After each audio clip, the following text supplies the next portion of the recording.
शहबाज शरीफ और हमजा शहबाज की ईमा पर तशद्दुद का निशाना बनाया गया।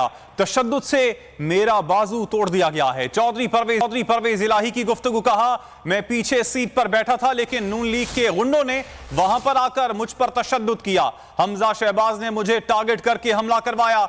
यह सब कुछ एक प्लानिंग के तहत किया गया। तशद्दुद के बाइस मैं बेहोश हो गया था। मैं किस अदालत के पास जाऊं? अदालतें तो इनके कहने पर रात को खुल जाती हैं। किसी मजलूम के लिए कोई अदालत नहीं।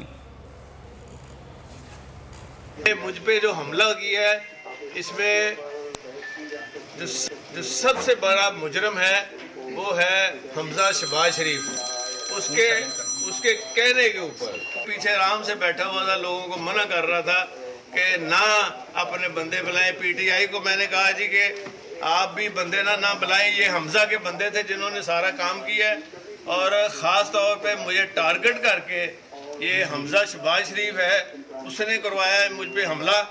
और सोची समझी साजिश से ये घर से लेके आए थे बंदे, और ये सारे, और इसमें आईजी शामिल है, इसमें सारी इंतज़ामिया शामिल है। खुद शहबाज शरीफ का टेलीफोन भी आया था कि पकड़ के तो इनको ये करो, ज़बरदस्ती इनके साथ करो।